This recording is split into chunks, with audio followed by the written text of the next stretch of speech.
안녕하세요, 여러분. 만나서 반갑습니다. 어, 지난주에 제가 너무 영상을 늦게 올려가지고 죄송한 마음에 오늘은 아주 제 시간에 정확히 올리려고 영상을 찍었습니다. 이번 시간에는요, 지난 시간까지는 아동 상담의 어떤 이론, 정신분석과 행동주의와 그 다음에 인간 중심적 이론, 인지행동 이론 그 네 가지를 살펴봤어요. 아동 상담뿐만이 아니라 성인 상담을 할 때도 요 네 가지 이론이 주축이 돼서 대부분 상담이 이루어지고 있고, 그 외에 또 다른 어떤 상담 이론도 있지만, 여러분들이 적어도 상담을 공부하셨다라고 생각을 한다면 프로이드의 이론과 그다음에 반두라나 파블로프나 그다음에 스키너의 이론, 그다음에 로저스의 이론, 그다음에 앨리스의 이론 정도는 꼭 알고 계셔야지 될 거라고 저는 생각을 해요. 그래서 한번 이렇게 스치고 지나가는 강의였다면 사실 되돌려 보기가 어려운데, 어쩌면 이런 비대면 수업이 또 때로는 장점이 뭐냐면 계속해서 리플레이해서 들어볼 수 있다는 게 또 장점인 것 같기도 해요. 그러니까 여러분들 부족하지만 제 수업 잘 들어주시고 부족한 것들에 대해서는 또 보충하는 그런 시간들 가지면서 수업하셨으면 좋겠습니다. 이번에는 제3장으로 이제 드디어 넘어가는데, 그동안에 1장과 2장에서 배웠던 아동 상담이 왜 필요한지에 대한 것들, 그다음에 목적도 있었고, 그다음에 이론을 이제 바탕으로 저희가 좀 이제 전문가의 어떤 대열에 올라섰다라고 생각을 해보세요. 그리고 나서는 이제 상담실의 문을 똑똑 두들기고 들어오는 그 어린 아이들 내지는 뭐 부모님들이 있을 텐데, 그렇다면 그 부모님들한테 어떤 상담을 어떻게 진행을 해야 되는지에 대한 절차적인 부분을 이번 시간에는 좀 들여다볼 거예요. 그러니까 여러분 꼭 굳이 상담실에 내가 뭐 상담자로서의 역할은 하지 않는다 할지라도, 여러분들이 계시고 있는 그런 기관에서 만약에 학부모의 어떤 상담 요청이 들어온다거나 했었을 때도 이런 과정을 통해서, 이게 다 풀로 채워질 수는 없겠지만 이런 과정을 통해서 여러분들이 부모 상담을 한다든지 아동 상담을 했었을 때 훨씬 더 효과가 좋다라고 보시면 돼요. 그러니까 뭐 하여튼 이런 접수 면접부터 시작을 해서 초기에 어떻게 해야 되는지, 중기에 어떻게 해야 되는지, 또는 결론적인 부분은 어떻게 종결을 맞아야 되는지에 대한 것들을 여러분들이 이 시간을 통해서 좀 들여다보셨으면 좋겠습니다. 첫 시간에 처음에는 아동 문제 행동의 진단이 필요하겠죠. 아이가 상담실에 들어왔는데 도대체 무슨 이유로 상담실에 왔고 상담을 왜 요청했는지에 대한 것들을 위해서는 일단 우리가 병원에 가서 혈압을 재고 피를 뽑고 내지는 소변 검사를 한다거나 뭐 엑스레이를 찍는다거나 하는 것들을 통해서 우리 신체의 어느 부위에 문제가 있는지에 대한 것들을 들여다보는 거하고 똑같아요. 그래서 아동의 어떤 문제 행동이 나타났는데 그 문제 행동의 원인은 어디에 있는지에 대한 것들을 심리적인 어떤 건강 검진을 받는다라는 생각을 가지고 여러분들이 시작하면 될 것 같고요. 두 번째는 그 건강검진을 통해서 뭐 피를 보니까 뭐 내지는 혈압이 높다든지 내지는 동맥경화가 있다든지 내지는 폐에 문제가 있다든지 하는 것처럼 어떤 개념화 시켜서 그거에 맞는 약 처방을 주는 것과 치료를 하는 것과 똑같이 아동의 심리적인 문제의 발생 원인이 어디에 있는지를 이제 개념화 시키는 게 어느 하나의 사례, 요 아이의 사례를 가지고 그것을 하나의 구조화시키고 개념화시키는 것들을 사례 개념화라고 우리는 이야기를 해요. 그래서 사례 개념화가 있기 전에는 아동의 문제 파악, 쉽게 말하면 건강검진을 싹 해보고 그것을 가지고 앞으로 어떻게 진행을 하고 이 아이의 문제는 어디에서 왔는지에 대한 것들을 파악한 다음에 상담을 계획하는 것이 순서다라고 보시면 됩니다. 그리고 나서 이제는 상담을 진행하는 거예요. 예, 들여다볼게요.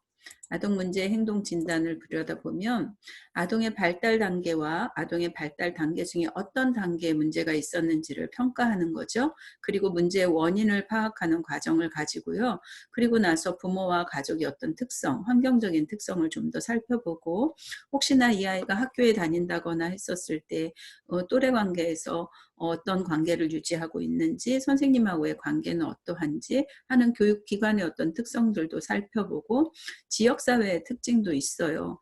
지역사회의 특징이 뭐가 있을까라고 생각해 보시면, 예를 들어서 그 상업지구에 노출되어 있는, 상업지구라 하면 굉장히 상가가 많고 거기에는 아이들이 가지 말아야 되는 어떤 유흥업소라든지 내지는 또 안전하지 않은 그런 지역들도 있잖아요. 그래서 그런 것들, 또 제가 예전에 들은 바로는 종로구의 어느 지역은 거기는 다 간의 수공업만 한대요. 그러니까 그 근처에 있는 어린이집에 오는 아이들 엄마 아빠는 다 집 안에서 이렇게 미싱을 돌린다든지 무엇을 만든다든지 하는 그런 일을 한다는 거죠. 그래서 아침에 출근도 없고 퇴근도 없대요. 그런 환경에서 자란 아이들의 어떤 행동 특성에 대해서 제가 들은 바가 있는데, 이것처럼 지역사회의 어떤 특징도 한번 살펴봐야 되는 거고요. 이 아이를 둘러싼 아이의 심리적인 문제, 그것은 곧 발달 단계를 통해서 나타나는데, 그 외에 그 부모들의 조건이라든지 내지는 지역사회의 조건이라든지 아동이 다니고 있는 어떤 기관의 문제라든지 것들을 전반적으로 다 살펴본 다음에 다양한 심리사회적 요소들의 어떤 상호작용들을 파악하고요. 문제행동의 원인을 다각적으로 진단하는 단계가 사실은 아동 문제행동의 어떤 진단 단계다라고 보시면 돼요. 자, 이 시점에서 그러면 제가 여러분들한테 이야기한 것처럼 내가 만약에 상담사인데 아동의 발달 수준을 모른다든지 단계의 절차를 모른다는 그런 이론이 바탕이 되지 않으면 이 아이를 제대로 진단해낼 수 없다라는 게 또 특징이에요. 그리고 부모하고의 관계에서도 부모의 애착관계라든지 내지는 부모의 양육 태도에 대한 지식이 없다면 그 또한 어렵다라는 거죠. 그래서 그 나머지 교육기관의 특성이나 지역사회의 특징은 정말 그 어떤 사회적인 문제이기 때문에 그것들은 그냥 일반인들도 느낄 수 있는 정도의 것이라면, 지금 아동의 발달 단계라든지 부모의 양육 태도라든지 아니면은 애착의 문제라든지 하는 것들은 전문적인 지식이기 때문에 여러분들이 이번 교과목을 통해서 이것만큼은 꼭 알고 지나가야 되는 부분이다라고 한다면, 저는 발달 단계와 부모의 어떤 특성에 대해서 이론적인 지식을 좀 갖추어 나가셨으면 좋겠습니다. 네. 자, 발달 단계를 한번 볼게요. 자, 처음에 상담실 문을 열고 들어오면 대부분 상담실에 문을 연다거나 아니면은 전화를 먼저 해서 이제 접수 면담이 시작이 돼요. 그리고 나서 이제 초기 부모 면담이 있고, 부모 면담 다음에 아동 상담이 있고, 아동 상담 다음에 아동 관찰이 있고, 그것으로 인해서 아동의 심리 평가를 이렇게 진행하는 단계로 이 순서대로 진행이 돼요. 그래서 일반적인 거 하나씩 다 들여다보면, 접수 면담은 전화나 인터넷을 통해서 상담 기관과 접촉을 하겠죠. 그리고 기관에서 제공하는 서비스가 자신의 필요와 어느 정도 일치한다고 판단하면 접수 면담을 아마 예약할 거예요. 그리고 접수 면담에서 상담자는 자기소개를 하고 진행 과정에 대한 간략한 소개를 한 후에 아동과 부모 각각의 개별 면담을 신청을 해요. 그리고 필요에 따라 부모와 아동 간의 함께 면담하면서 부모와 아동이 어떻게 상호작용하고 있는지, 그 다음에 또 분리할 때는 이 아이의 반응은 어떻게 나오는지, 그런 것들을 파악하고 이 과정에서 얻은 정보를 바탕으로 이제 최적의 상담을 추천하고 상담 계획을 구조화하신다라고 보면 되겠습니다. 제가 살고 있는 지역에도 군데군데 아동 심리발달 지원센터 뭐 그런 것들이 있어요. 아동 상담센터 그런 것들이 있는데, 상담센터의 센터장의 어떤 능력도 다 다르고요. 그다음에 상담센터장의 어떤 그 전문성도 다르다라고 보시면 돼요. 그래서 언어가 지연된 아이는 언어 발달 쪽으로 언어 발달 치료가 잘 되어 있는 전문가한테 보내야 되고, 그 다음에 만약에 감각 통합이 잘 이루어지지 않는다면 시설을 갖춘 감각 통합실에 보내는 것이 그 아이의 발달을 지원하는 거겠죠. 그래서 내 아이가 어디가 문제이고 어떤 식의 어떤 문제 행동이 나타나는지에 대한 것들을 들여다보고 그거에 걸맞는 상담실을 뭐 인터넷을 통해서라든지 아니면 지인을 통해서 소개를 받는 것이 우선이다라고 보시면 돼요. 우리나라는 우리나라는 아직 상담에 대한 국가 자격증은 청소년 상담사, 직업 상담사밖에 없어요. 일반적으로 사람의 심리를 분석하고 심리 치료를 하는 그런 상담실은 사실은 민간 자격증이 전부거든요. 그런데 나라에서 특별히 그런 규제들을 안 하고 있기 때문에 그냥 사실은 비인가받은 내지는 공신력이 없는 그런 상담 협회에서 받은 상담 자격증을 가지고도 그냥 상담실을 차리시는 분도 있어요. 그런데 여러분 만약에 의사가 인턴이나 내지는 인턴 과정이 없고 죄송합니다. 인턴 과정이 없다거나 그 전문성을 배우지 않고 만약에 수술을 한다 그러면 굉장히 위험한 상황이 처해지는 것처럼 상담자도 마찬가지예요. 그냥 어떤 학과를 졸업했다거나 내지는 석박사를 졸업한 정도의 어떤 수준을 가지고 사람을 상담을 한다라는 거는 쉽지 않다라는 거예요. 저도 모든 과정을 다 마쳤지만 상담에 대한 인턴십이 약하기 때문에 사실은 대놓고 상담을 하지는 않아요.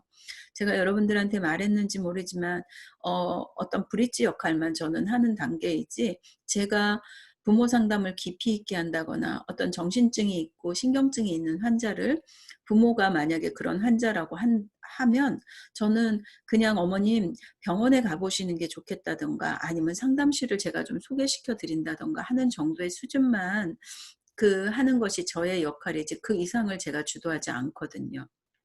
그것처럼 병원에서 사람을 수술하는 것도 굉장히 위험하지만 어떤 상담사를 만나서 어떻게 상담을 진행하느냐도 굉장히 위험한 상황에 노출될 수 있어요. 그래서 저희가 상담을 배울 때 인턴십을 할 때 어떤 이야기가 있었냐면 적어도 제대로 된 상담사가 되려면 100명은 줄여야 된다라는 그런 막말을 하는 그 상담 슈퍼바이저가 있었어요.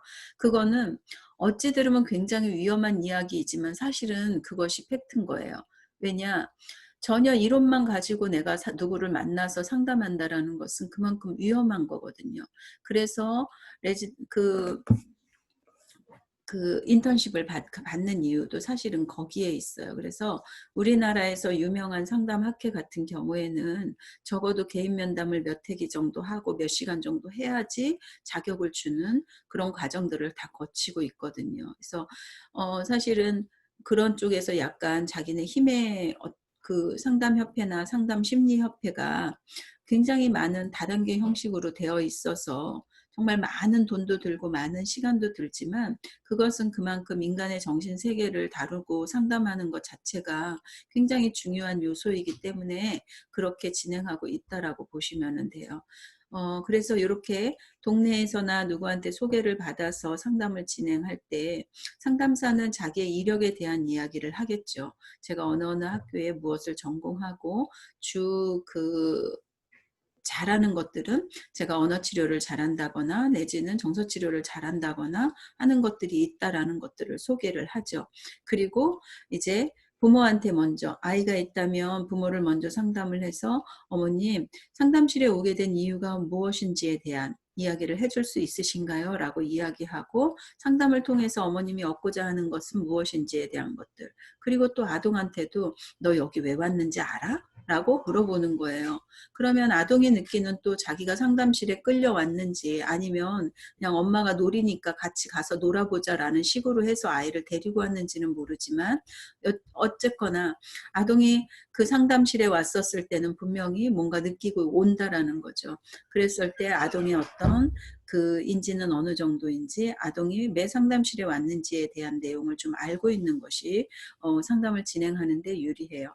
그리고 제가 학기 초에 그 신학기 적응 프로그램을 할 때 2주 동안 저희는 어린이집에서 적응 프로그램을 갔는데 그때 부모님들이 같이 오시거든요. 근데 제 3의 양육자도 오기는 하나 대부분 어머님들이 이제 연차를 낸다거나 하는 식으로 해서라도 잠깐 아이와 같이 적응하려고 하고 있죠. 근데 저도 어머님들도 아이를 데리고 와서 이 기관이 어떠한지 신뢰할 만한지 교사는 어떠한지 원장의 마인드는 어떠한지를 체크하는 것처럼 저도 엄마가 오셔가지고 엄마의 마인드는 어떠한지 엄마의 양육 태도나 그 교육의 목적, 아이를 바라보는 어떤 자세 내지는 기대 수준은 얼만큼인지에 대한 것들을 오며 가며 체크를 해요. 예. 그래서 나중에 어머님하고 이제 상담을 하게 된다거나 아이가 문제 행동을 일으킬 때 그것이 그냥 단순히 문제인지 아니면 엄마가 기대치가 너무 높아서 아이가 정상임에도 불구하고 뭔가 모자라는 아이처럼 그렇게 판단하거나 아이를 힘들게 하지는 않는지에 대한 것들을 살피고, 또한 엄마가 아이한테 아이를 양육하는 태도, 말의 어조나 내지는 의사소통하는 기술들을 살피면서 저 엄마는 안전애착이구나 라는 생각도 하지만 또 때로는 엄마는 불안전애착 중에서 회피애착이네 내지는 저항애착이네 아니면 혼란애착의 어떤 기미가 보이네 라는 것들을 제가 마음속으로 하나씩 하나씩 체크해서 정리해 나간다라는 거예요. 그것처럼 상담실에 가도 아이와 엄마가 나누는 대화를 통해서 그들만의 어떤 양육 태도라든지 가치관들을 평가할 수 있고요. 그 다음에 엄마의 어떤 아이와 애착 관계뿐만이 아니라 그 상호작용하는 것들을 통해서 양육의 태도, 양육의 유형도 우리가 살핀다라고 보시면 되는 거예요. 네, 그래서 그런 것들을 가지고 이제 기초 자료를 만들고 구조화시키는 작업이 처음 접수 면담을 하는 과정입니다. 두 번째는 이제 부모 면담이겠죠. 부모 면담은 아동의 성장 과정, 그 주 양육자를 포함한 가족 간의 상호 관계에서 개략적인 내용을 파악해야 되고 문제의 중심이 아동과 부모 중 누구한테 있는지를 판단하는 거예요. 문제 행동을 일으켜서 아이가 상담실에 왔지만 정말 이 아이가 행동하는 것이 문제인지 아니면 문제 행동을 일으키는 부모의 양육 태도에 의해서 아이가 이렇게 문제화되었는지에 대한 것들을 판단해보고, 상담의 전 과정에서 비밀이 보장되는 것들을 부모에게 인식시키는 것은 굉장히 중요한 요소예요. 그래서 어머님 이제부터 상담을 진행하게 되면 이 공간 안에 와서 하셨던 모든 이야기, 그런 것들은 어머님이 비밀로 유지시켜주고 저 역시도 제3의 장소에 가서 제2의 장소에 가서 부모의 이런 내용들을 얘기하지 않는 것을 원칙으로 하고 있습니다라는 설명과 함께 부모에게 안정감을 줄 수 있도록 하는 것이 우선이 돼야 된다고 보시면 돼요. 그래서 부모가 존중되고 수용됨을 느끼도록 하는 거, 그럼으로 인해서 라포가 형성이 되고 말을 이제 입을 열게 되는 거죠. 네. 부모 면담에서 파악되어야 되는 내용들이 있어요. 그게 뭐냐면 주호소 문제가 무엇이냐, 아이를 상담실에 데리고 온 정말 중요한 호소 문제, 부모와 아동이 상담 기간에 오게 된 이유, 즉 부모와 아동이 염려하고 힘들어하는 문제를 의미하고요. 그다음에 학교, 가정, 또래 등의 다양한 환경에서 그 문제가 어떻게 표출되고 있는지에 대한 파악을 하셔야 되고, 아동에게 나타난 증상이 무엇이며 언제 시작되었고 증상의 빈도와 유발 상황이나 촉발 사건은 무엇이었는지, 문제의 해결을 위해 어떤 시도를 하였는지 알아보는 거예요. 예를 들어서 어린이집에 다니는 만 5세 여자아이가 어느 날 도벽을 이제 물건을 훔쳐가기 시작을 한 거죠. 어린이집에 있는 물건을 조용히 가방에다 넣어가지고 가고, 그 다음날 어머니가 올 때 이 아이가 어린이집에서 이렇게 학용품 내지는 뭔가를 가지고 왔어요. 놀잇감을 가지고 왔어요. 라고 이야기를 해서 그러냐고 이제 파악이 되는데, 그리고 나서도 점점 문제가 심각해지고, 저희 사례 중에 하나는 뭐냐면 만 5세 여자아이였었어요. 그런데 다른 반 아이의 신발이 없어진 거예요. 핑크색 구두가. 그래서 어린이집에서 그 구두를 찾느라고 굉장히 많은 시간을 들이고 고생을 했는데 결국 그날 못 찾아가지고 그 아이는 이제 다른 신발을 신고 갔어요. 그랬는데 다음 날 이 만옷의 여자아이, 삼촌이 아이를 등원시켰는데 그 삼촌이 하는 말이 할머니 침대 밑에 핑크색 신발이 있어서 그게 뭘까 해가지고 청소하다가 그것을 발견했다는 거죠. 그래서 이제 아이한테 추궁을 하고 물어봤더니 그것을 어린이집에서 가져왔노라라고 이야기를 해서 오늘 가져왔다고, 너무 죄송하다고 이야기하시는 거예요. 그래서 제가 그 여자아이한테 물어봤어요. 그런데 누구야? 이 신발을 왜 가져갔어? 라고 이야기를 했죠. 그랬더니 대뜸 하는 말이 뭐였냐면 엄마가 이런 거를 사주지 않는다라고 이야기를 하는 거예요. 그 아이는 너무 갖고 싶었지만 엄마는 그 핑크색 구두, 이쁜 구두를 사주지 않았음으로 인해서 이 아이가 이것이 나쁜 행동인지 좋은지 모르고 그냥 자기의 욕구, 자기 어떤 니즈가 올라오니까 그것을 아무 생각 없이 가방에 넣었던 거죠. 네. 이것처럼 어떤 문제가 어린이집에서 뿐만이 아니고 그 이후에 이 아이가 학교에 가서도 그 행동이 고쳐지지 않아서 결국 정신과 치료를 받는 거를 봤고요. 결국 이런 문제의 원인은 무엇일까라고 제 개인적으로 생각해 보면 부모의 영향력, 부모의 문제이지 않았나라는 생각을 해요. 부모가 무슨 물건을 훔치라고 시키지는 않았겠으나 이 아이가 부모한테 관심을 받고 싶고 그다음에 부모가 아이의 어떤 욕구를 충족시켜 줬다면 사실은 이렇게까지 하지 않았었을 텐데 그 부모가 너무 바쁜 부모였기 때문에 삼촌의 손에 의해서 내지는 아주 많이 나이 먹은 그 할머니 손에 의해서 아이들이 길러졌거든요. 그러다 보니까 0세 때부터 온 아이인데 만 5세쯤 돼서는 이런 문제 행동을 일으켜서 저도 마음이 속상하고 지금도 그냥 그때 상황을 생각을 하면 기분이 별로 안 좋아요. 그때 부모에게도 어머님 좀 더 신경 써주시면 좋겠다라는 이야기를 몇 번을 했고 육아휴직을 내서라도 아이를 좀 돌봐주시는 게 지금 해야 할 부모의 역할인 거 아니냐라는 이야기도 했는데 오롯이 선택은 부모가 하는 거였기 때문에 사실은 부모가 그 결정에 동의하지 않았고 결국에는 그 아이가 그냥 학교까지 가게 되고 결국 학교에서 문제가 일으켜졌던 거죠. 네, 안타까운 하나의 사례였습니다. 자, 또 부모를 통해서 이야기하면서 알아야 될 것은 이 아이의 발달사가 어떠한지에 대한 것들이에요.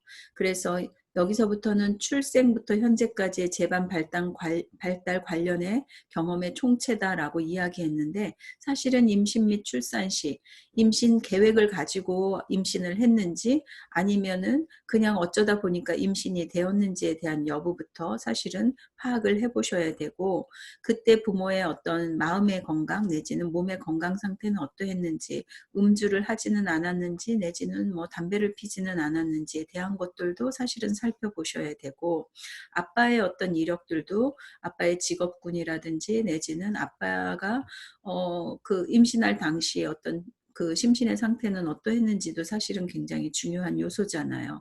그리고 분만을 할 때 그냥 자연분만을 했는지 아니면 그 수술을 통해서 아이를 출산을 했는지에 대한 이야기도 들어보셔야 되고 출산을 하고 나서 영아기 시절에 엄마하고의 아이하고의 어떤 심리적인 상태, 엄마가 혹시나 임신 후에 그 출산에 따르는 우울증은 있지는 않았는지에 대한 것들, 수유 형태는 우유를 먹였는지 모유를 먹였는지에 대한 것들, 그다음에 수면이 낮밤이 바뀌어가지고 이 아이가 또 힘들지는 않았는지, 그리고 나서 어떤 신체적인 어떤 발달이라든지 이유식에 대한 경험들, 그다음에 사회적인 신호에 대한 반응을 어떠했는지에 대한 것들을 좀 살피는 게 필요하겠죠. 왜냐하면 이런 모든 것들이 신체 발달하고도 영향이 되지만 정서나 내지는 인지 발달하고도 영향이 미치기 때문에 그러는 거예요. 그리고 이유에 대한 경험이 어떤 아이는 이유식을 잘 먹는가 하면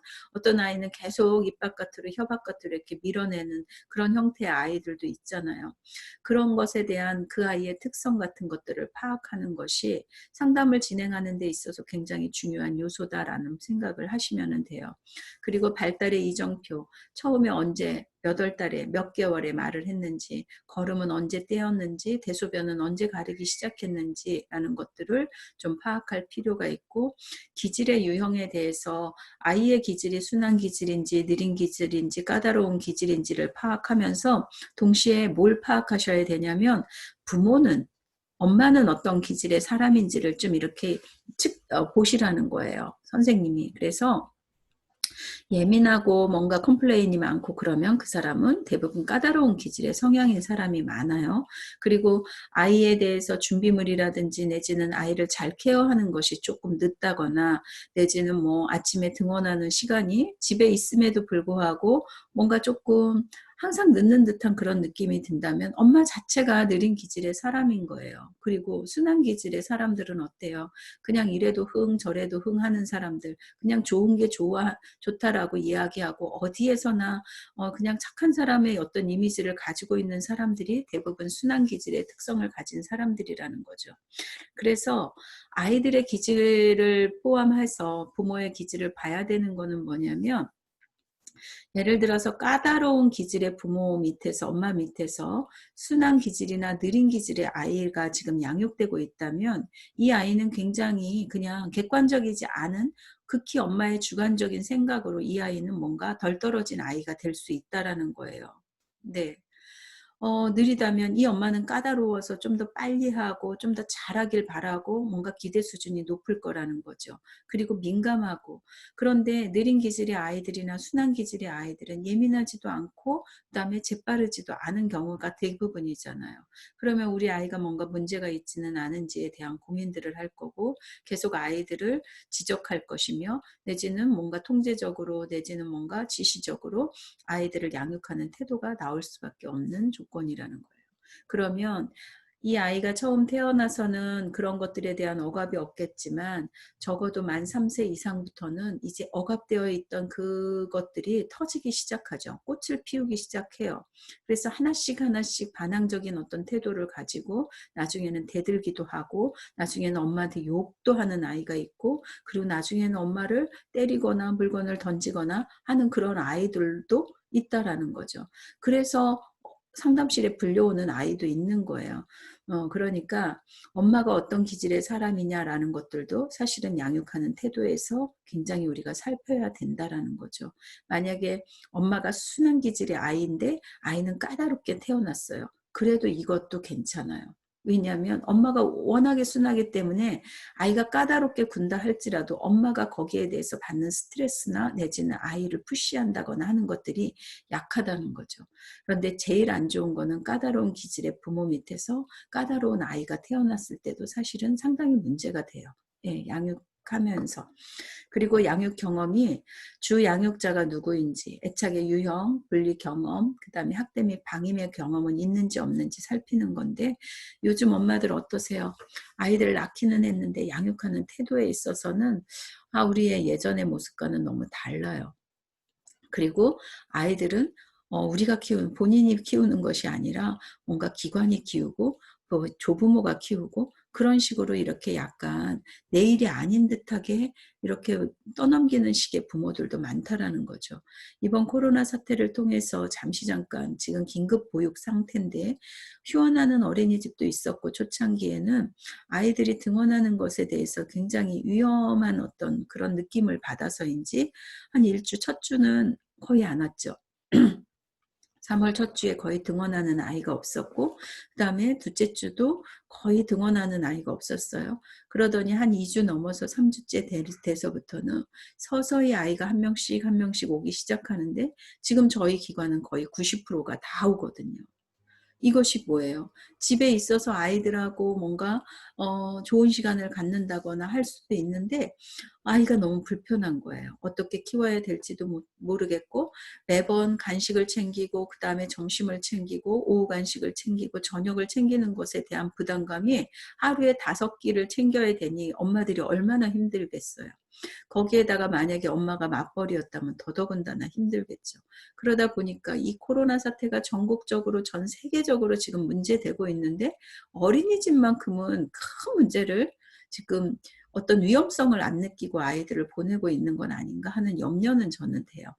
뭐 어떤 어머님은 어린이집이 그래도 제일 안전한 것 같아요라고 말씀하시면서 뭐 맡기시는데 제가 더 이상 거기에 대해서 뭐라고 반문할 수가 없더라고요. 그래서 잘 운영하고 있습니다. 소독도 잘 하고요. 네. 여러분들도 그러실 거라고 저는 생각을 해요. 병력이 있는지 한번 살펴보세요. 아이가 태어날 때 정상아로 태어났는지, 혹시 미숙아로 태어나서 인큐베이터에 있었다거나 하지는 않았는지에 대한 것들 알아보시고, 입원한 경험이 있는지, 약물은 어떻게 복용하고 있는지에 대한 것들, 그 다음에 교육 경험, 다른 유아 교육기관에 있다가 이곳으로 왔는지, 아니면 초등학교라면 이 아이가 만약에 그냥 어떤 아이들은요 초등학교 가서 전학 온 아이들도 있고 전학 간 아이들도 있어요.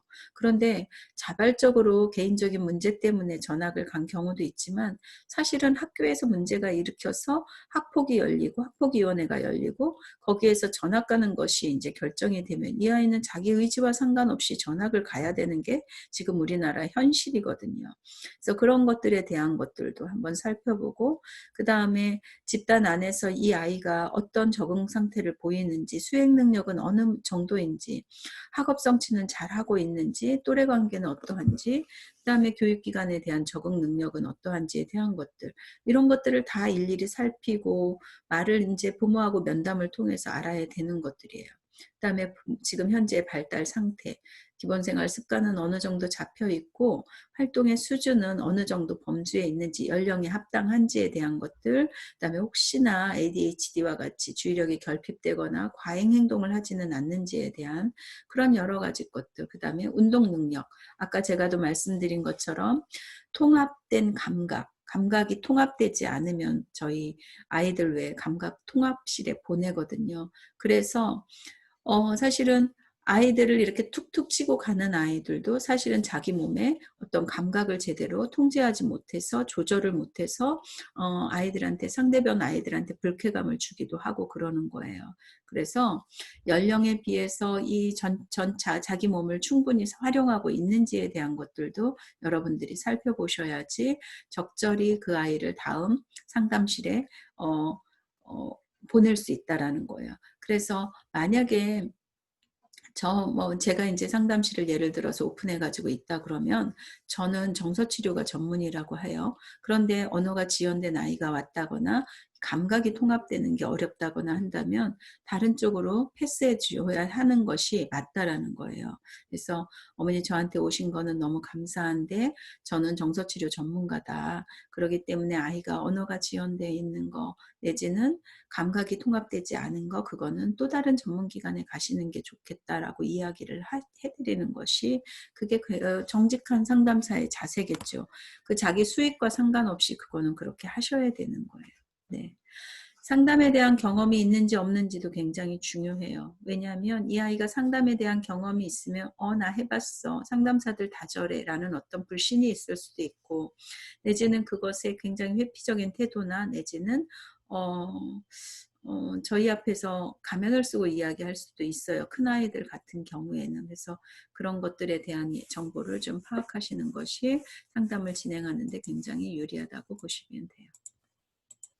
자, 부모 면담을 통해서 또 하나 봐야 될 거는 부모 및 가족 환경이에요. 조금 전에는 아이의 개인적인 발달사에서 봤다면 이번에는 부모 관계는 어떠한지에 대한 것들, 그 다음에 그 부모를 둘러싸고 있는, 아이를 둘러싸고 있는 가족 환경은 어떠한지에 대한 것들을 가지고 있는 것이 필요한데 부모의 양육 태도와 정서 표현을 포함하여 형제관계, 출생 순위가 어떻게 되는지도 중요하고요. 위아래 어떤 동성인지 그 이성인지에 대한 관계들도 보시고 부모의 부부관계나 원가족을 이해하는 것이 필요하다라고 되는데 아주 필수적인 요소예요. 왜냐하면 제가 봤었을 때 단언컨대 아이가 문제 행동을 일으키는 가정이 부부관계가 안 좋아요.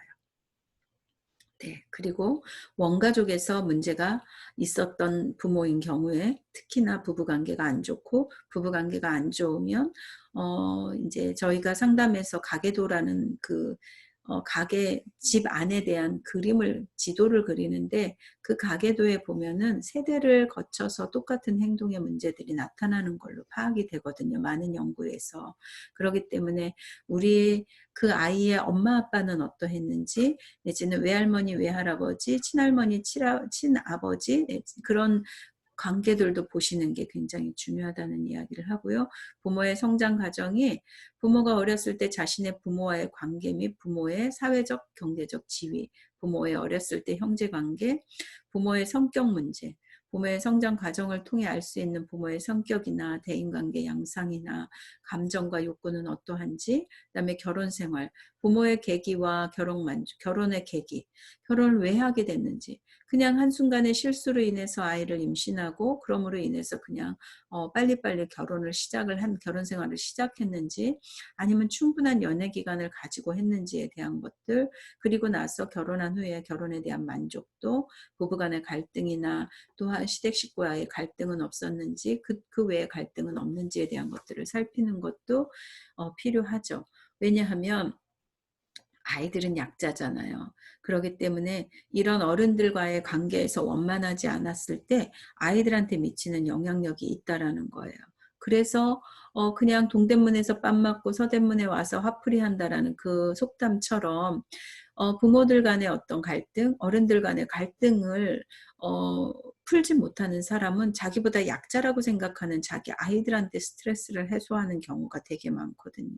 그래서 그런 것들도 살펴야 되고, 부모의 양육 태도에서 부모의 양육 태도와 훈육 방식 및 일치도는 어떠한지에 대한 것들을 여러분들이 좀 살펴보는 것이 필요하다라고 생각됩니다. 그 다음에 이제 아동을 면담하는 거죠. 그래서 몇 살이야? 그리고 이름은 뭔데? 학교는 어느 학교 다녀? 라고 대한 이야기들을 물어보고, 너가 여기에 왔는데 여기 뭐 하는 데인지 혹시 알아? 라고 이야기를 묻는다거나, 그래서 상담실인데 그러면 너는 뭘 상담하러 온 것 같아? 라고 물어본다거나, 그 다음에 가족에 대한 인식을 어떻게 하고 있는지, 너희 엄마 아빠는 어떠셔? 라고 얘기하면은요, 애들이 대부분 몸을 움찔해요. 왜냐하면 가족의 비밀인데 이걸 얘기해도 되는지에 대한 것들. 그래서 대부분 아이들이 초등학교 아이들이나 뭐 한 만 5세 이상이 되는 아이들은 몰라요 라고 이야기해요. 몰라요. 내지는 사춘기 아이들은요, 아예 이야기를 안 하고요. 그냥 눈을 내리고 있다든지 아니면 휴대폰을 하고 있다든지 하는 그런 식으로 저항을 하는 경우도 많아요. 그런데 상담사가 만약에 라포를 형성하면서, 그런데 말이야, 지금 이 시간에 너랑 나랑 이야기하는 것은 어디 나가서든 비밀이야. 너도 비밀을 지켜줘야 되고, 나도 네가 이야기한 거를 아무한테도 얘기하지 않아.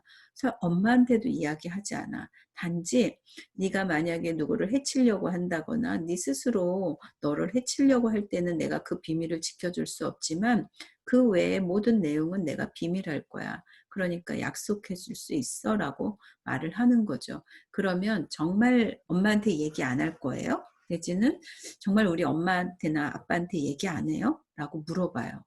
예, 그러면 너랑 얘기한 거 절대 이야기하지 않아 라고 이야기하는 거죠. 그럼으로 인해서 가족사가 다 드러나기 시작을 하고, 그 아이가 느끼는 가족에 대한 생각들을 다 이야기할 수 있다는 거예요. 그리고 학교에서 또래에 대한 어떤 인식, 선생님은 어때? 내지는 네 친구들은 어때? 너는 공부하는 거 재미있어? 라고 물어본다는 거죠. 그러므로 인해서 아이가 지금 현재 느끼고 있는 감정, 생각들을 파악할 수 있습니다.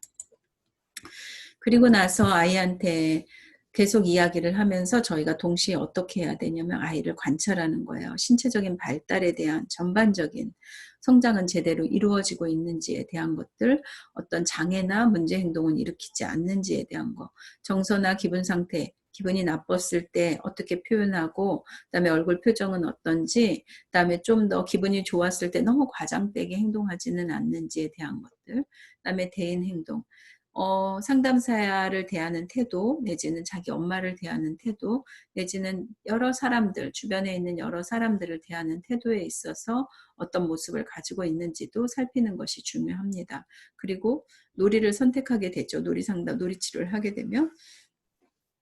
그러면 그 놀이치료실 같은 경우에는 3면이 다 이제 놀이로 구성이 되어 있죠. 뭐 이렇게 책꽂이 같이 되어 있는 선반에다가 각종 피규어들을 다 갖다 놓는데, 이 아이가 선택한 장난감은 무엇인지도 굉장히 중요해요. 그리고 그 놀이가 수준이 적합한지, 이 아이가 만약에 만 5세 아이인데 만 2세 정도의 수준의 놀이를 한다면 그 또한 문제가 있는 거잖아요. 그리고 놀이 내용을 봤었을 때 이 아이가 공격성이 드러나는지 아니면 의존하는 아이인지 보고, 또한 욕구를 조절하고 자기 정서 상태를 이렇게 인식하고 자기 조절을 하는지 안 하는지에 대한 것들, 그다음에 놀이의 주제나 내용이 어떠한지. 저희 기관의 한 아이는 그게 뭐죠? 해적선 뭐 그런 것들 되게 좋아하고요. 그다음에 음 제가 좀비에 대한 아마 영화 같은 거에 노출이 됐었나 봐요. 지금 만 5 세하인데. 그래서 작년에 저희 기관에 와서부터 계속해서 그림을 그리면 좀비 그림을 그린다든지 아니면 블록으로 뭔가를 만드는 거를 이렇게 지켜보면 해적선을 만들고 그 해적선 안에는 칼도 있고 창도 있고 막 그렇다라는 이야기를 하고요. 굉장히 거기에 푹 빠져 있어요. 그 세계에. 그리고 그리는 거라든지 뭔가 종이로 만드는 것들을 보면 그와 연관성이 있는 것들을 많이 만들어요. 그래서 왜 초등학교 아이들이 게임에 중독되어 있어서 게임의 세계와 현실의 세계를 구분하지 못해 가지고 문제 행동을 일으키는 것처럼 저희 아이도 게임은 아니지만 그것에 노출되어 있어서 모든 놀이가 대부분 그 해적선과 관련된 좀비와 관련된 놀이를 하더라는 거죠. 영역은 달리하면서도 역할 영역에 가서도 그렇게 하고 그다음에 쌓기 영역에 가서도 그렇게 이야기하고 그다음에 예술 영역에 가서도 그렇게 그런 놀이가 그런 어떤 생각이 중심이 돼서 풀어내는 것들은 다양하지만 공통의 주제를 가지고 있는 것들을 보면서 과연 이것이 만 5세에 나타날 수 있는 적절함인가라는 것들을 좀 파악할 필요가 있다라는 거예요. 저는 그래서 부모님하고 상담을 신청을 했고 아이의 어떤 그 놀이 만들어낸 거 작품들을 보여주면서 아이가 지금 이렇게 한다. 사진을 때로는 찍기도 했어요. 왜냐하면 쌓기 영역에 있었을 때 그런 것들을 보여줬을 때 어, 때로는 쌓기 영역에 있는 블럭에 있는 이렇게 사람을 봤었을 때 어느 날은 그 사람의 막 이렇게 심장 있는 부분을 막 파헤치는 행동을 하는 거예요. 그래서 지금 뭐 하고 있는 거야? 그랬더니 심장을 캐고 있어요. 라고 얘기하는 거예요. 그때가 만 4세 때예요. 만 4세 때 심장을 꺼내고 있어요. 심장을 캐고 있어요. 하는 것 자체가 언어 연령에 적합하지 않은 거죠. 도대체 그런 생각과 그런 것들은 어디서 유입이 됐는지, 어디서 오염이 됐는지에 대한 것들을 알기 위해서 부모하고 상담을 시작을 했고, 부모가 자기가 그런 미디어에 노출을 시켰노라라고 이야기를 한 거예요. 부모의 태도가 그게 뭐요? 라는 식인 거예요. 그래서 어머님 아이가 이 세계에 너무 많이 빠지면 사실은 지금 이 연령에 이런 단어라든지 이런 놀이는 나타나면은 안 좋다. 그래서 왜냐 이게 가상 공간과 현실을 잘 구분하지 못하기 때문에 이런 걸로 인해서 지금 아이가 아주 순수하게 놀아야 되는 놀잇감을 가지고 오염된 어떤 부정적인 것들을 표출해 냈었을 때 이것이 아이 성장에 좋지 않은 영향을 미치니까 앞으로는 아이가 보지 않도록 해주세요라고 했더니 저는 영어에서 아이가 못 알아들을 줄 알고 틀어줬어요라고 얘기하는 거예요. 그래서 귀로는 이해를 못할 수 있으나 우리가 먼저 눈으로 시각적인 자극이 더 빠르잖아요. 그래서 시각적인 자극에 의해서 그렇게 될 수 있다라는 것들을 이야기해 드리고 자제하겠노라라고 답을 들었습니다.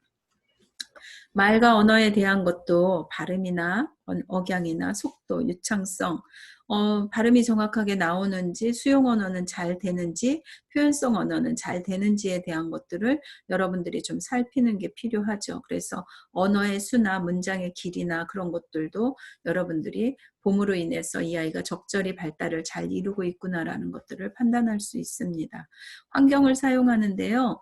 상담실에 있는 물리적인 환경과의 어떤 상호작용의 적절성, 네, 그 다음에 다양한 환경에서의 어떤 통합 가능성, 그런 것들도 상담실에 와서 이 아이가 상담실 안에 있는 물리적인 환경을 잘 활용하고 적절히 사용하는지에 대한 것들을 좀 보실 필요가 있다라는 거예요. 네, 그것도 사실은 인지 발달에 되게 중요한 요소이다. 그리고 조절을 어느 정도 하는지에 대한 것들도 살필 수 있는 하나의 단서가 될 수 있다라는 것을 기억하시면 됩니다. 이제는 심리평가인데 심리평가는 척도라고 해서 설문지 같은 것들이 있어요. 그래서 아이의 인지가 어느 정도인지 설문하고 정서적인 특징이 어떻게 나타나는지 그런 것들을 이제 파악할 수 있는 검사지인데요. 이것들을 검사를 아이를 체크하게끔 하고 그것들을 통해서 이제 체크리스트나 내지는 해답지를 보면서 결정을 내릴 수 있어요. 이거는 우리나라에서 개발된 것도 있지만 전 세계에서 개발된 것들을 번역해서 우리나라가 쓰고 있는 것들이 많고요. 이미 학회나 내지는 뭐 연구 보고된 내용들 것들이 종류가 너무 다양해서 아이의 폭력성을 측정하는 것도 있고 아이의 정서 상태 내지는 양육의 태도, 부모의 애착의 뭐 상황 그런 것들을 다 표현할 수 있는 설문지가 많기 때문에 여러분들이 검색해서 쓸 수 있는 것들도 많아요. 네. 그래서 부모 면담, 아동 면담, 아동 관찰, 그다음에 심리평가 과정을 통해서 아동에 대한 통합적이고 역동적인 해석과 평가의 결론을 내리고 이제 상담을 어떻게 진행해야 되겠다라는 단계로 넘어가게 되는 거죠. 네. 그래서 사례 개념화와 상담 계획을 하는데 자 여기에 보면은 그동안에 진단하고 평가된 것들을 수집해서 아동의 문제를 개념화시키는 거고 상담을 구체적으로 계획하는 것이 사례 개념화 방법입니다. 그다음에 아동의 문제에 대해서 적절히 개념화하고 상담 계획을 수립함으로써 상담의 방향성이 결정이 되는 거죠. 아 언어 치료를 해야 되겠네 아니면 정서 치료를 해야 되겠네 내지는 감각 통합에 대해서 좀 더 자세히 디테일한 감각이 필요하니까 그걸 통합시켜야 되니까 그쪽으로 보내야 되겠네라는 것들을 결정하고 그래야지만이 상담의 효과가 높아질 수 있다라는 거예요. 예. 아이가 지금 감각 통합 치료가 필요한데 언어 치료를 하고 있다거나 놀이 치료를 하고 있다거나 그러면 사실은 효과성이 떨어진다라는 이야기를 하고 있는 거죠. 네. 앞에서 이야기한 것들을 다시 한번 여기에서 이야기하고 있습니다.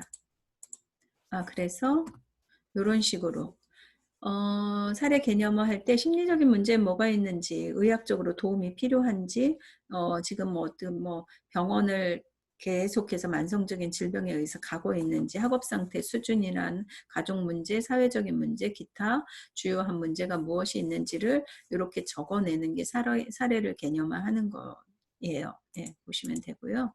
상담 계획이 이제 잡히는 거죠.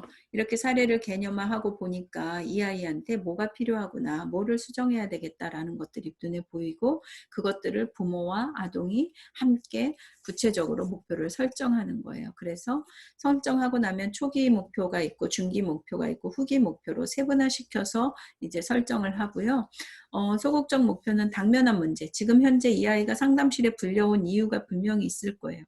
그거 먼저 해결하면서 그 주변을 이제 적응시키도록 하는 것이 상담의 방법입니다. 그래서 적극적인 목표는 상담이 끝났을 때 아동의 긍정적인 행동의 변화와 그다음에 합리적인 생각과 결정을 하게 하시고 전인적인 발달과 자아 존중감이 어느 만큼 높아졌는지 그다음에 개인의 심리적인 문제, 그 심리적인 상태가 안녕한 상태인지에 대한 것들을 바라고 시작하는 거죠. 그리고 또 하나 더불어 엄마한테 늘 눌려 있었던 아이라든지 내지는 억압받았던 아이가 그 아이가 개인적인 특성이 없겠어요. 잘하는 구석이 분명히 있을 거라는 거죠. 그 잠재 능력을 개발해내는 것도 사실은 상담자의 역할이고 그것을 발견해내는 것도 사실은 상담자의 역할이고 그래서 그거를 가지고 부모와 상담 후에 이러이러한 부분이 이 아이의 강점이다. 그러니까 못하는 쪽을 가지고 자꾸 책망하는 것보다 강점을 강조시켜서 이 아이가 자기 우월감이라든지 자존감이 회복되도록 도와주는 것이 부모의 역할이다라는 것들을 부모 교육을 통해서나 상담을 통해서 가르쳐 주시면 돼요. 장기 목표는 아동의 증상에 대한 중심이 1차적인 목표를 달성하고 더 나아가 잠재력을 드러내고 인격적인 발달 그리고 아이 스스로 잘 기능하는 사람이 될 수 있도록 하는 것이 상담의 목표이다라는 것들을 보시면 되고 이 마지막에 그러므로 인해서 아이가 어떤 행동을 선택했을 때 그 선택에 대한 책임도 네 몫이야 라는 것도 반드시 가르쳐줘야 되는 것이 상담을 통해서 이루어져야 돼요. 아이가 무언가를 해요. 액션을 취하는데 그거에 네가 반드시 선택했으면 그것에 대한 책임 그거 네가 져야 돼. 만약에 벽에다가 그림을 그렸어? 그러면 사실 크레파스로 가지고 뭐 스케치북에다가 그림을 그려야 되는 게 우리가 원칙이라고 세워놨다면 네가 어느 날 벽에다 그리고 싶다면 그 벽에 그리는 것에 대해서 끝까지 책임져야 돼. 예를 들어서 그 그림을 지워낸다거나 아니면 지우기 싫으면 그 위에다 마분지를 붙여서 그 위에다가 그림을 그린다거나 하는 형식은 네가 선택해야 되는 거 알아야 돼 라고 얘기하고 그럴 수 있어? 라고 한 다음에 행동하는 거라는 거죠. 자, 상담의 계획을 잡고요. 상담 목표 달성을 위해서 최선의 방법을 선택하는 게 맞는 거겠죠. 모든 행동이 그렇잖아요. 그리고 상담실 내에서의 어떤 계획이 있는가 하면 상담실 바깥에 학교나 내지는 학교 집이나 거기에서도 어떻게 행동할 건지에 대한 계획을 잡는 것도 필요해요. 네. 그리고 문제를 선정하겠죠. 아동의 현재 문제를 찾아내는 단계고 아동이 가지고 있는 여러 가지 문제를 한꺼번에 다루기보다는 하나씩 하나씩 우선순위를 정해서 우리가 감자밭에 가서 감자를 캐면 큰 거부터 캐잖아요. 그것처럼 가장 큰 문제, 현실적으로 가장 큰 문제를 먼저 선택하고 그 다음에 차선책, 차위 순위에 있는 것들을 선택해서 치료하는 거, 그것들이 바람직하죠. 아동이나 부모의 의견을 포함시키는 거. 상담사가 이러이러한 거 고쳤으면 좋겠어요 라고 혼자 선택하는 것이 아니라 아동과 부모를 함께 해서 세 사람이 같이 모여서 적어도 세 사람이 모여서 이러이러한 문제가 있는데 어떤 거를 먼저 고쳤으면 좋겠는지 어떤 것들이 먼저 개선됐으면 좋겠는지에 대한 아동의 의견과 부모의 의견 그리고 그것들이 같이 함께 어우러져서 선택하는 것이 가장 좋아요. 아이의 의견을 존중하는 것이 저는 중요하다고 생각을 해요.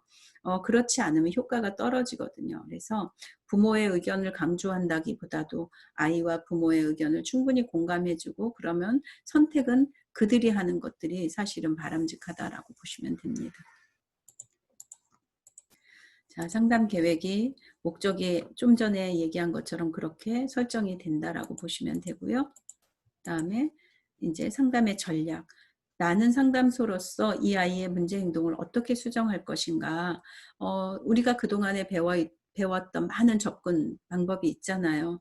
로저스의 이론을 택할 것인지 아니면 인지 행동을 할 것인지 아니면 프로이드의 이론을 갖다가 끌어당길 것인지 아니면 파블로프나 반두라나 스키너의 이론을 가지고 와서 아이의 상담을 전략을 세울 것인지에 대한 것들은 상담사가 결정하는 거죠. 목표는 같이 설정을 하되 전략적인 부분은 전문성이 있는 거기 때문에 그것을 놀이치료로 여기에 보면 놀이치료를 할 건지 미술치료로 끌어낼 건지 음악치료를 할 건지 모래놀이로 할 건지에 대한 여러 가지 그 스킬적인 부분 그다음에 개인 상담을 가지고 갈 건지 부모 상담 집단으로 할 건지 아니면 부모와 가족이 상담이 같이 어우러질 건지에 대한 것들을 전략을 짜는 것은 상담사의 계획이다라고 보시면 돼요.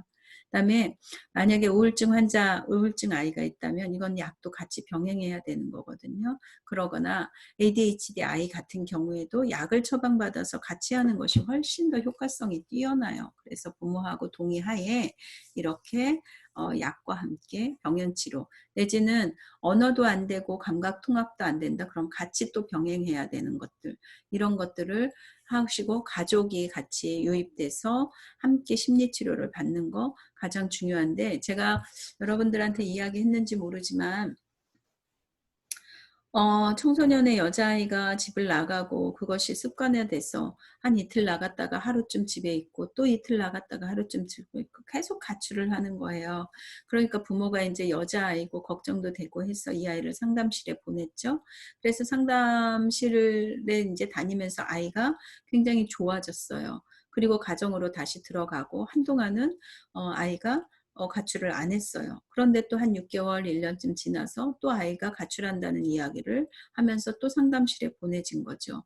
그래서 맨 처음에는 개인 상담을 진행을 했죠. 아이를 데리고. 그런데 나중에 보니까 아까도 맨 처음에 이야기한 것처럼 이 문제의 중심에 부모가 있는지 아이가 있는지를 살피라고 그랬잖아요.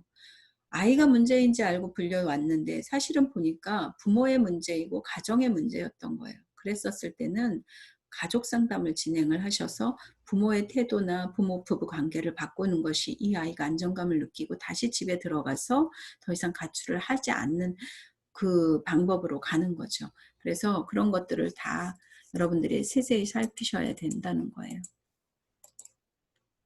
상담 계약. 마지막에 이러이러한 문제가 있고 저희가 이렇게 놀이치료나 내지는 모래놀이로 내지는 미술치료를 하려고 해요 라고 한다면 부모가 동의를 하겠죠. 그러면 어머님 이제 저랑 계약을 맺으셔야 되는데 이러이러한 목표로 이러이러한 과정으로 진행을 할 거예요. 괜찮으세요? 라고 이야기하고 그렇다면 일주일에 몇 번을 올 건지 내지는 거기에 드는 비용에 대한 이야기 그리고 한 번 왔었을 때 상담실에서는 보통 45분이나 50분을 머무르는데 그런 것들에 대한 거 그리고 만약에 일이 있어서 캔슬을 시켰었을 때 그 캔슬 비용에 대한 것들은 어떻게 하는지에 대한 것들을 수수히 가르쳐 주셔야 돼요. 안 그러면 나중에 이런 걸로 분쟁이 일어나서 상담이 그냥 드랍되는 경우도 있거든요. 그러니까 여러분들이 이런 거에 대한 동의서, 비밀 보장에 대한 동의서 내지는 지금 상담실에서 이렇게 진행하려고 그러고 상담실 규정은 이렇다라는 것들을 충분히 공감시키고 이해시킨 후에 사인을 받는 것이 마지막 상담 계획이라고 보시면 됩니다. 과정은 초기 단계가 있고 중기 단계가 있고 종기 단계가 있어요. 지금 저희가 했던 이 과정이 지금까지의 과정이 초기 단계예요. 예, 그리고 이제 중기는 상담을 직접 진행하는 것들을 이제 이야기하는 거죠. 이슈를 가지고. 그리고 나서 어느 정도 아이가 개선이 됐고 이제 혼자 스스로 상담실에 오지 않아도 뭔가 될 만큼 건강해졌다면 그러면 이제는 그만와도 되겠어. 네가 행동하는 걸 보니까 이제 너무너무 좋아지고 혼자서도 잘하네? 라고 이야기하면서 이제 2번만 오면 좋겠어. 이제 1번만 오면 좋겠어. 라는 형식으로 끝날 것에 대한 얘기를 미리 한 3주차 정도 이렇게 전부터 이야기하는 것이 종결 단계라고 보시면 돼요. 네. 초기 단계에 지금 여러분들한테 이야기했고요. 예. 이미 초기 단계는 제가 다 말씀을 드려서 지나가도록 하겠습니다. 상담 환경, 물리적인 환경에 대한 편안함이라든지 비밀 보장된다는 거 제가 말씀드렸고 신뢰관계 형성, 벌써 이 정도 왔으면은요, 이 상담사한테 얘기를 해도 되겠구나, 안 해도 되겠구나라고 선택을 해요. 부모도 마찬가지예요. 그래서 사인을 받게 하는 거죠, 결국에는. 예. 그리고 초기 단계에 하셔야 되는 것 중에 하나가 뭐냐면 상담실에 와서 지켜야 할 사항들, 주의사항들 그런 것들에 대해서 한계 설정을 해주는 거예요. 그래서 시간은 늦지 않는 거 만약에 우리가 11시부터 상담을 하기로 했는데 11시 10분에 왔다거나 11시 반에 왔어요. 그러면 상담은 나머지 25분, 30분만 해야 되는 걸 원칙으로 하는 거죠. 늦게 왔다 그래서 그때서부터 스타트하는 것이 아니라 그때 이미 이전에 벌써 스타트가 돼서 그 이후에 남은 시간만 우리가 하면 된다라는 것들도 굉장히 나중에 이것에 대해서 감정이 상하기도 해요. 왜냐하면 돈이 걸려 있는 문제이기 때문에. 그렇지만 처음부터 한계 설정을 명확하게 하는 것이 또한 상담사의 역할이에요. 네. 초기 단계에 상담 목표 아까 합의했고요. 그 다음에 이제 중기 단계에서 이제 시작을 하는데 그 전에는 어떤 절차상의 문제인 것 같았기 때문에 마음을 여는 그런 단계는 아니었거든요. 마음속에 있는 이야기를 하는 단계가 아니에요. 근데 중기 단계로 들어오면서 이제 엄마의 이야기, 너의 이야기 뭐 그런 이야기를 하다 보니까 저항이 일어나요. 거부감을 확 느끼는 거죠. 그렇지만 이것도 당연한 거예요. 그래서 이 거부적인 반응을 보이면서 이전의 문제 행동을 표출하는 퇴행 행동이 잠시 나타나는데 이는 변화하기 시작하면서 저항은 일단 순조롭게 이루어지고 있다라는 신호예요. 사인이기 때문에 계속 진행하셔야 돼요. 그 다음에 상담실 편안하게 이렇게 사무실적인 분위기가 아니라 컬러적인 부분에서도 부드러운 컬러를 쓴다거나 내지는 상담사의 책상은 사실은 문을 보게끔 되어 있고요. 내담자는 그 문을 등지고 앉게끔 되어 있어요. 그래야지 집중력이 뛰어나거든요. 그리고 너무 막 번잡한 것들이 있으면 시선이 다 바깥으로 가기 때문에 이야기에 집중하는 것이 집중력이 떨어져요. 그러니까 그런 상담적인 어떤 물리적인 환경도 굉장히 중요하다라고 보시면 돼요. 네. 중기 단계에서 이제 심층적인 탐색과 분석이 일어나는데 어렸을 때 내용, 어렸을 때 이슈 내지는 뭐 트라우마는 없었는지에 대한 것들 그런 것들도 살피는 것이 요 중기 단계에 일어나는 거예요. 그다음에 아동의 세계, 아동은 어떤 환경에서 지금 환경이 자라고 있는지 내지는 생활 양식을 이해하는 건데 이 생활 양식이라는 것은 그 아들러의 이론인데요. 그 아이가 그냥 행동하는 패턴이에요. 어떠한 행동을 했었을 때, 어떤 일이 일어났을 때 이렇게 대처하는 어떤 패턴들을 이해하는 거, 그리고 뭐 아이의 잘못된 지각이나 개인적인 논리를 이해하도록 노력하는 것들, 그 다음에 아동의 구조, 출생순위, 기억 등에 대한 생활 양식을 이해하는 거에 단서가 돼요. 출생순위에 따라서 역할도 달라지는 거 여러분 아시죠? 그 다음에 초기 기억이 어떠했는지에 대한 것들, 엄마로부터 아빠로부터 어떤 그 양육 태도를 받았는지에 대한 것들도 이 아이가 자기 중심적으로 행동하는지 아니면 타인의 눈치를 보면서 살피는지에 대한 것들이 사실은 생활 양식이거든요.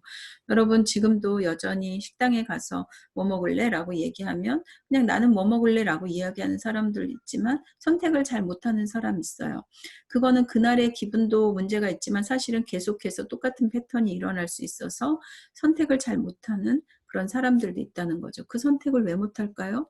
선택해봤던 기억이 별로 없고요. 선택했었을 때 별로 긍정적인 그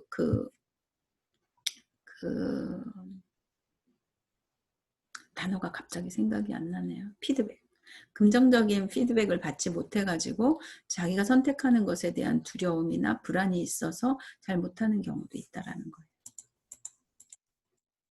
상담의 목표 달성 지원. 그래서 이제 아동 상담의 목표 충족을 위해서 무엇을 할 것인지 의사결정하도록 하고 개별적으로 다 분리시키는 거예요. 이 아이의 강점은 무엇인지 약점은 무엇인지 그 다음에 개인적인 발달사도 봐야 되고 그 생활 양식도 들여다보면서 계속 분해하는 거죠. 그리고 나서 그것이 잘못된 것이 있다면 인지행동 치료로 그게 과연 잘못된 걸까라는 하는 어떤 역할을 통해서라든지 여러 가지 방법을 통해서 이 아이가 상담 목표에 도달할 수 있도록 돕는 것이 상담의 중기에 해야 되는 거예요. 그 다음에 아동의 과거보다는 현재 알고 있는 일과 앞으로 하려고 하는 일이 무엇인지에 초점을 맞추어서 하는 것들이 필요하죠. 중기 단계에 또 아까 이야기하는 것처럼 가족과 협력관계를 유지하셔야 되고 중간중간에 부모하고 상담을 하도록 되어 있어요. 요즘은. 그래서 아이가 뭐 상담을 한 20회기 하면 부모는 한 5회기 정도 하는 것을 필수적으로 세팅을 할 때 그렇게 하는 경우도 되게 많거든요. 네. 중간 목표를 결정하고 종결 단계에 와서는 이제 처음에 계획했던 것 초기 목표, 중기 목표 그것들이 이제 성취됐다면 이제 마지막 종결에 있어서 목표에 도달했다면 이제 아이한테 아까도 얘기한 것처럼 서서히 이별을 고할 수 있고 이별을 예측할 수 있도록 상담사가 이야기하면서 시작한다는 거죠. 자, 상담 목표 잘 달성됐는지 평가하고요. 그리고 나서 만약에 상담 목표가 더 달성이 돼야 될 것들이 큰 감자 꺼냈는데 작은 감자도 꺼냈어요. 그런데 또 다른 감자가 생긴 거예요. 그렇다면 또 다시 계획을 하고 이거 처음부터 또 다시 진행을 하는 식으로 해가지고 거부하지 않으면서 민감하게 상담을 할 수 있도록 상호작용하는 것이 필요합니다.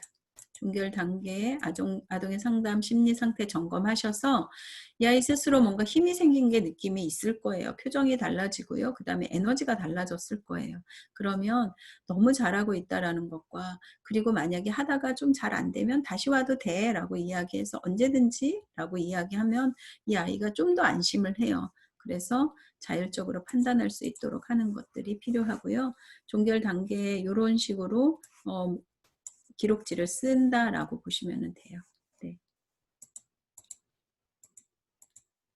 종결에 대한 의논 같은 거 여기 보면 성장하고 변화된 긍정적인 측면 강조해서 이야기하고 앞으로도 어려움이 있을 수 있겠지만 충분히 잘 해결할 수 있을 것이라는 자신감을 심어주면서 종료 시점을 결정하는 거죠. 추후 상담이라는 게 있어요. 종결을 했어요. 그런데 한 달쯤, 두 달쯤 어떻게 지내고 있는지, 잘 진행하고 있는지에 대한 것들을 한 번쯤 살펴주고 간단한 도움이 필요하다면 도와주는 것들, 그런 것들을 통해서 추후 상담이 진행되고 있습니다. 이렇게 해서 상담의 전 과정을 저희가 살펴봤는데 여러분들이 하나하나 이렇게 살펴보면서 뭔가 다른 것들이 필요하다거나 내지는 잘 모르겠다 하는 것들은 질문을 통해서도 받을 수 있고요. 또 교재를 보면은 더 디테일하게 자세하게 설명이 되어 있으니까 여러분들이 상담 과정을 좀 살펴보시면은 좋을 것 같습니다. 어쨌거나 우리가 처음에 상담실에 문을 두드릴 때는 아이가 어떤 반응, 뭐 폭력성이 있다든지 분노가 있다든지 내지는 불안이 있다거나 내지는 우울함이 있다거나 하는 상태로 아이들이 거의 끌려오다시피 해서 오거든요. 그런데 상담을 쭉 진행하다 보면 아이가 굉장히 표정이 밝아진다거나 말수가 많아진다거나 내지는 되게 수능적인 아이, 그다음에 산만하지 않은 아이로 바뀔 가능성이 되게 높아요. 그리고 가장 좋은 건 스스로 뭔가 결정할 수 있는 결정 능력이 향상이 된다라는 것들이 아이 상담을 하다 보면은 나타나고, 또 부모도 그것으로 인해서 굉장히 얼굴 표정이나 내지는 아이에 대한 시각이 바뀌는 경우도 있거든요. 그래서 여러분들이 이런 일을 통해서 여러분들이 좀 더 도움이 되는 그런 위치에 있으셨으면 좋겠고, 어 주의하셔야 될 것은 아이들 낙인 찍거나 뭔가 아이들을 판단하는 거, 그거는 절대적인 금물이에요. 그러니까 여러분들이 그런 거에서 '아 이 아이는 이렇겠다.'라는 어떤 척하는 거, 아는 척하는 거, 그런 것들은 좀 지양해야 되는 부분이니까 조심하시면 좋을 것 같습니다. 들어 주셔서 감사하고요. 음 제가 여러분들한테 그 중간고사에 대한 내용도 보내드렸고, 그 다음에 과제에 대한 부분도 보내드렸어요. 어쨌거나 여러분들도 평가를 받아야지 성적이 나오는 거고, 또 학교도 학교 나름대로의 평가제가 있어서 그 평가했었을 때 제가 여러분들한테 점수를 줬을 때 그 점수에 대한 근거 자료가 반드시 제출되어야 하는 부분이 있어요. 그래서 어떤 분들은 뭐 그냥 카톡에 대한 댓글로 뭐 수업을 들었는지에 대한 여부를 판단하는데, 사실 그것은 다른 학교에 제가 강의를 나가고 있기 때문에 아는데요. 좀 살짝 위험한 상태예요. 그래서 저는 좀 더 두 번 일 안 하기 위해서 여러분들한테 내드렸고, 아마 부담 없으실 거예요. 예, 그러니까 음 제가 과제를 내드리는 거 자체가 이미 PPT 자료가 있으니까 그거는 사실은 그냥 '제출용이다.'라고 생각하시고 큰 스트레스 받지 않으시고 그냥 컨트롤 C, 컨트롤 V 누르셔서 뭐 글자체라든지 활자라든지 간격이라든지 그것만 좀 조정해서 제출해 내주시면 좋을 것 같습니다. 네, 수고하시고요. 다음 시간에 뵙도록 하겠습니다. 감사합니다.